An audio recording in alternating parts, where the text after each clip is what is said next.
முதல் வாசகம். தாம் தூயவர் ஆக்கியவர்களை ஒரே பலியினால் என்றென்றைக்கும் நிறைவுள்ளவர் ஆக்கினார்.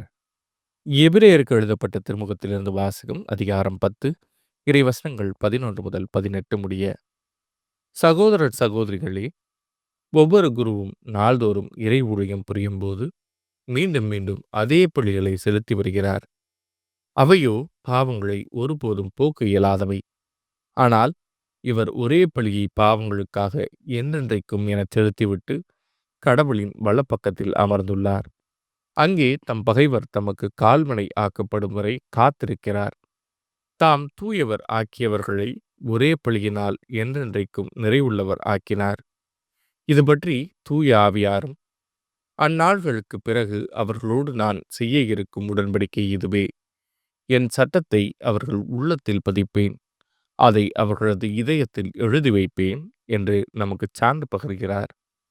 இவ்வாறு சொன்னபின் அவர்களது தீச்செயலையும் அவர்களுடைய பாவங்களையும் இனிமேல் நினைவு கூற மாட்டேன் என்றும் கூறுகிறார். எனவே பாவ மன்னிப்பு கிடைத்த பின் பாவத்திற்கு கழுவாயாகச் செலுத்தும் பலிக்கு இடமே இல்லை. இது ஆண்டவரின் அருள்வாக்கு. இறைவா, உமக்கு நன்றி. பதிலுரை பாடல்.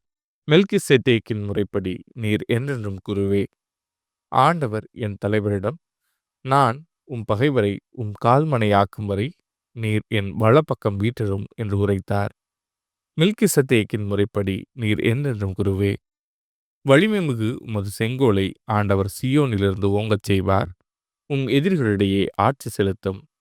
மெல்கிசதேக்கின் முறைப்படி நீர் என்றென்றும் குருவே.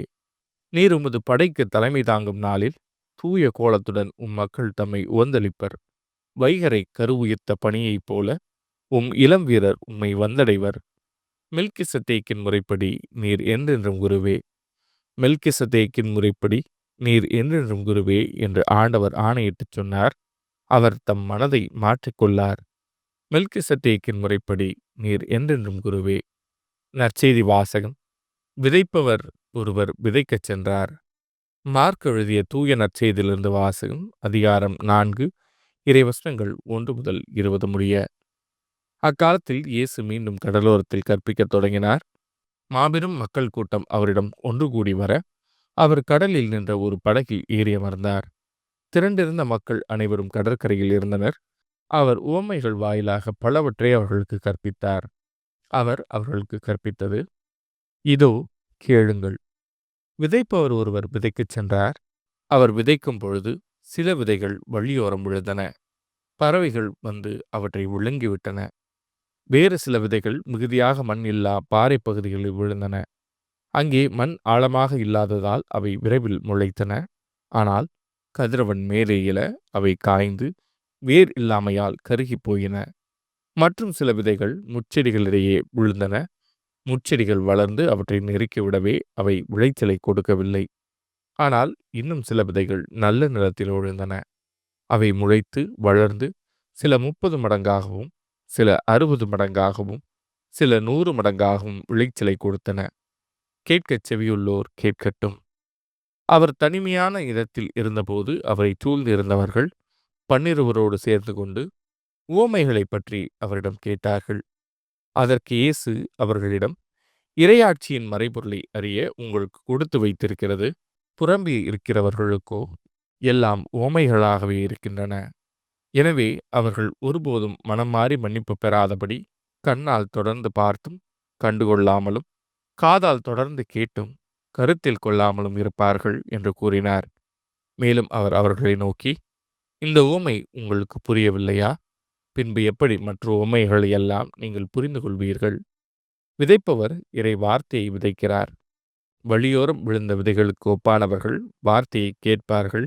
ஆனால் அதை கேட்டவுடன் சாத்தான் வந்து அவர்களுள் விதைக்கப்பட்ட வார்த்தையை எடுத்து விடுகிறான். பாறை பகுதியில் விதைக்கப்பட்ட விதைகளுக்கு ஒப்பானவர்கள் இறை வார்த்தையை கேட்டவுடன் அதை மகிழ்வோடு ஏற்றுக்கொள்வார்கள்.